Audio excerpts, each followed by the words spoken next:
Hello friends, स्वागत है आपका हमारी खास पेशकश में। बाजार इस हफ्ते बाजार में इस हफ्ते बहुत ज़्यादा वॉलेटिलिटी देखने को मिली और खुद होनी भी थी क्योंकि एफ एंड ओ एक्सपायरी का वीक था। एफ एंड ओ एक्सपायरी के साथ साथ बहुत सारे विदेशी संकेत, बहुत सारी खबरें, जिसकी वजह से हमने देखा कि बाजार में पूरे हफ्ते उतार चढ़ाव देखने को मिला। और ख़ासतौर से सोमवार, मंगल, बुधवार, ये 3 दिन तो ऐसे थे जहां पर कि जिन लोगों ने निवेश कर रखा था मार्केट में, उन लोगों को बहुत ही ज़्यादा परेशानी उठानी पड़ी और बहुत ज़्यादा उनके पोर्टफोलियोज डाउन हो गए थे।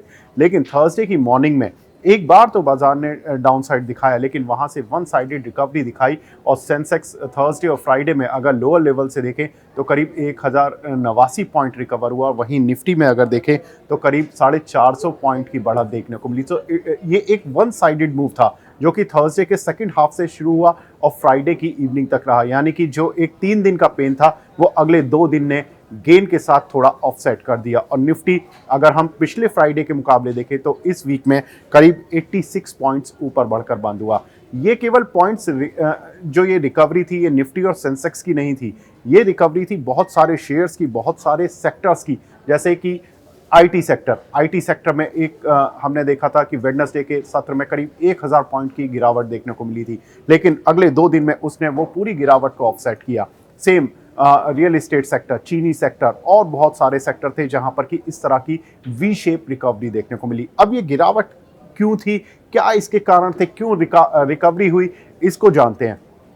पहला कारण, जो रिकवरी का पहला सबसे बड़ा कारण बना, वेडनेसडे की रात को एफओएमसी जो कि फेड से जुड़ी संस्था है, उसके मिनट्स जारी हुए और वहां से पता चला कि जो अमेरिका है वो आने वाले समय में जो इंटरेस्ट रेट है वो एक रेस्ट्रिक्टिव रेंज में ही बढ़ाता हुआ दिखाई देगा। यानी कि जून की उनकी मीटिंग में और जुलाई की मीटिंग में केवल 50-50 बेसिस पॉइंट के 2 बढ़ोतरी होंगी। उसके बाद वो डेटा ड्रिवन हो जाएगा। यानी कि अमेरिका में अगर जीडीपी के डेटा खराब आते हैं तो शायद वो इंटरेस्ट रेट को नहीं बढ़ाएंगे, अनएम्प्लॉयमेंट का डेटा खराब आता है तो वो शायद रेट उतनी एग्रेसिवली नहीं बढ़ाएंगे। तो ये जो मार्केट को संकेत मिला ये बहुत पॉजिटिव था, जिसकी वजह से हमने एक तरफा रिकवरी आते हुए देखी।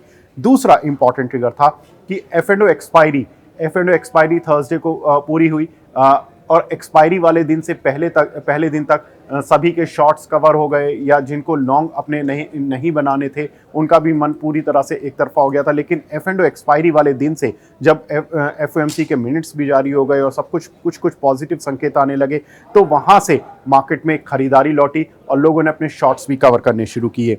तीसरा जो महत्वपूर्ण कदम था वो था दोस्तों कि सरकार ने जो महंगाई को रोकने के लिए जो कदम उठाए हैं पिछले एक वीक पे, वो बहुत महत्वपूर्ण तरीके से मार्केट ले रहा है। क्यों? क्योंकि पेट्रोल डीजल की कीमतों में करीब 10% की कटौती देखने को मिली। उसके बाद जब मेटल पर एक्सपोर्ट ड्यूटी लगाई गई है उसके बाद से मेटल कीमतों में करीब 10% की गिरावट देखने को मिली है घरेलू बाजार में। तो ये माना जा रहा है कि कहीं ना कहीं सरकार ने बहुत सोचे समझे तरीके से महंगाई पर वॉर किया है, जिससे कि आने वाले समय में अगर महंगाई कंट्रोल में सरकार के आ गई तो इंटरेस्ट रेट में भारत में भी उतनी बढ़ोतरी नहीं देखने को मिलेगी जितने की जानकार पहले मान रहे थे।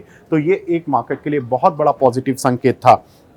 साथ ही एक और खबर आई जो कि एक रिसर्च हाउसेस के हवाले से थी कि क्रेडिट स्विस ने कहा कि जो बाजार हैं दुनिया भर के और भारतीय बाजार भी हैं, ये बॉटम के करीब हैं। बॉटम को सही आंकना तो थोड़ा मुश्किल होगा, लेकिन हाँ, अब वैल्यूएशंस और जो एक लेवल्स हैं वो काफ़ी करीब आ रहे हैं जहां पर कि हम मान सकते हैं कि ये बॉटम है। तो इस रिपोर्ट के बाद, इस खबर के बाद एक बाजार में अच्छी रिकवरी देखने को मिली। और साथ ही दोस्तों जो आखिरी पॉइंट था, लेकिन वो सबसे महत्वपूर्ण है, कि भारत रूस से क्रूड ऑयल की खरीद जारी रखेगा। ये जब बयान गवर्नमेंट की तरफ से आया उसके बाद से हमने देखा कि मार्केट को और दृढ़ता मिली और मजबूती मिली।